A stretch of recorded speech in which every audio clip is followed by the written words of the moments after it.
खान शीश दिए जो गुर मिले तो भी सस्ता जान। आपका रस बदल जाएगा।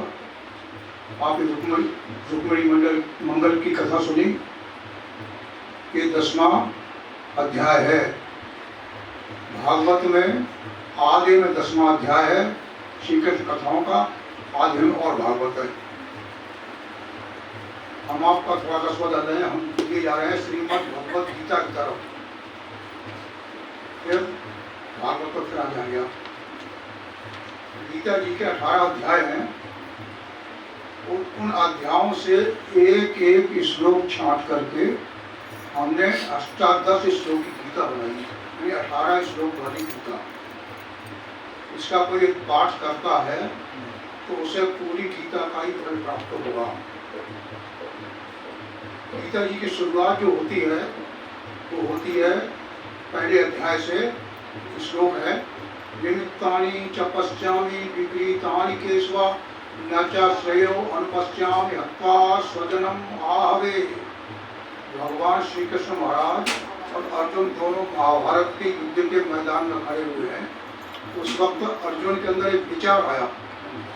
हमारे तुम्हारे दिमाग के अंदर बहुत से विचार आते हैं। घर पर जो लोग बैठे होंगे उन्होंने कहा होगा कि हम कथा सुनने जाएंगे, इस तरह चलेंगे, इस तरह सड़क पड़ेगी, इस तरह ईंटें भावर रखी हुई हैं। हमारे भाई साहब तकलीफ में उठ करके कथा सुनने के लिए आए, हमें भी तकलीफ रहती है, लेकिन अहमापुर से कथा सुनने के लिए आए।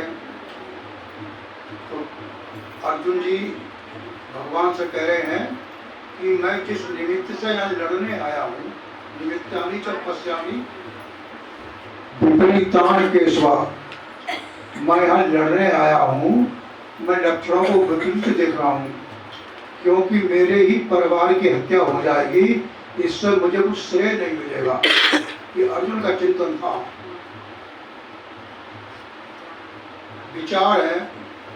अर्जुन के अंदर एक विचार आया कि मैं नहीं लड़ूंगा, तो वो पसीना भी आ गया और धनुष भी जो था सो छूट गया और पीछे बैठ गया।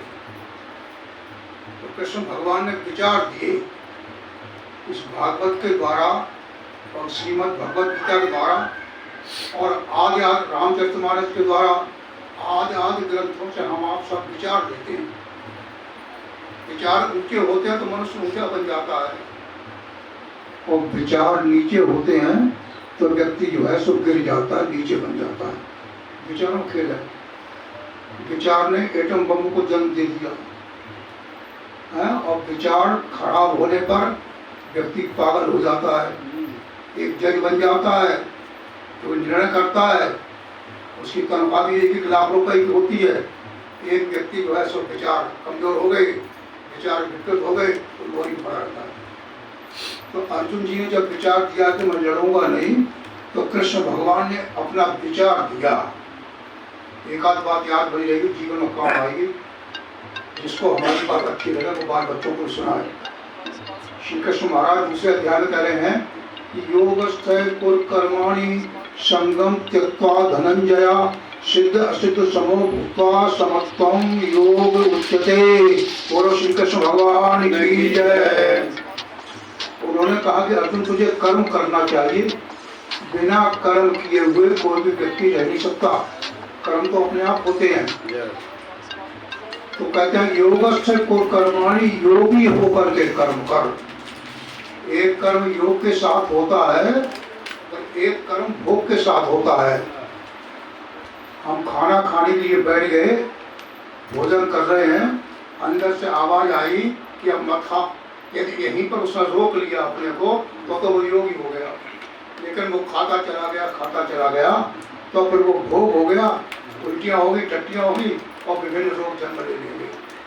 तो योग भोग हमारे यहाँ के साथ चलता है। भगवान जी कह रहे हैं अर्जुन से कि योगस्थ कुर्कर्माणि की तू योग होकर कर्म कर, संगम त्यक्त्वा धनंजया। हे अर्जुन, दोषों को छोड़ दे। दोषों को छोड़ने के लिए भागवत में भी कहा गया है, श्रीमद् भगवद गीता भी कहा गया है, वेदों में भी कहा गया है। हर ऋषि मुनि ने कहा कि दोषों को जहाँ तक है तहाँ तक बचता रहे, दोष का त्याग कर। तो यहाँ भी कह रहे हैं दूसरे अध्याय में कि संगम त्यक्त्वा धनंजय, हे धनंजय, हे अर्जुन, तू दोषों का त्याग कर दे। कहते समत्वम योग उच्यते, हम जीवित रहेंगे या वो जीवित रहेंगे, हम हारेंगे या जीतेंगे, इन दोनों विचारों को छोड़ दे तो समत्वम योग उच्यते, ये क्षमता हो गई। लड़का पढ़ने जा रहा है, पानी बरस रहा है, जिसने योग की कथा सुनी है वो तो कहेगा कि चाहे मैं रपट पढ़ूं कि हड्डी टूट जाए, स्कूल में पढ़ाई हुए ना हो, हर परिस्थिति में मैं विद्यालय तक जाऊंगा, उसका दृढ़ संकल्प है। ऐसे ही लड़के इलाहाबाद बोर्ड के अंदर जो फर्स्ट डिवीजन प्राप्त करते हैं, बोर्ड के अंदर कह रहा हूँ, स्कूल में करने वाले तो बहुत से होते हैं, ऊंचे ऊंचे पदों पर ऐसे लड़के जाते हैं। ये दृढ़ संकल्प है कि मुझे ये काम करना है चाहे कितनी परिस्थिति आ जाए। एक व्यक्ति कहता है कि पढ़ने जाएंगे, क्या रखा है, आज पढ़ाई नहीं होगी, वर्षा हो रही है, मास्टर नहीं आएंगे, कहीं मैं गया और कहीं मैं रपट पड़ा और मेरी हड्डी टूट गई और किताब भीगी तो मैं क्या करूँगा। ऐसा करने वाला भाई साहब घर पर बैठा रहेगा, वो जो है जीवन के अंदर ज़्यादा कुछ अच्छे ऊंचे काम नहीं कर पाएगा। कथाएँ हमें आपको उच्च कोटि का बनाने की प्रेरणा देती है। श्रीमद् भगवद गीता उच्च कोटि के जीवन के अंदर उच्च कोटि को अपनाओ, अच्छे व्यक्ति बनो, ऐसी प्रेरणा क्या करती हैं। तो भगवान जी कह रहे हैं कि योगी होकर के तुझे कर्म करना है। इसमें एक और छोटी सी बात हम कर रखेंगे, क्योंकि हमारा चिंतन बहुत है। पुस्तकों के अध्ययन के अलावा जो चिंतन जो हम करते रहते हैं दिन रात, वो जो स्वलग है।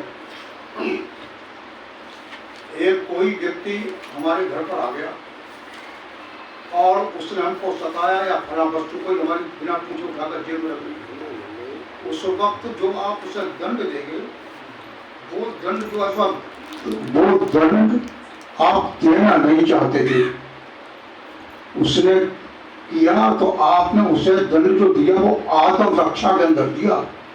ऐसे केस जज के यहाँ छोड़े जाते हैं। भारत के अंदर भारतवर्ष गुलाम हुआ, इसमें यही बड़ी भारी भूल थी कि जो तो को काटा हुआ बाय और तेरे फूल के फूल है बाग को है त्रिशूल। भारत के पास में शक्ति थी, बहुत बड़ी आदि शक्ति है, लेकिन फिर भी जब जब विदेशियों का आक्रमण हुए, इन्होंने कहा कि हम तो भाई भगवान का आश्रित, जो भगवान करेगा सो होगा। ये लोग लड़ने को तैयार नहीं हुए, लेकिन ये लड़ने को तैयार होना बस योग के अंदर है। किसी व्यक्ति को अकारण भी लड़ पड़ना, इसकी जेब से निकाल लेना, ये भोग के अंदर है। तो योग के अंदर जो कार्य होते हैं उसको जज जो है सो ये घटना छोड़ा करते हैं। बोलो श्री कृष्ण भगवान की जय। इसके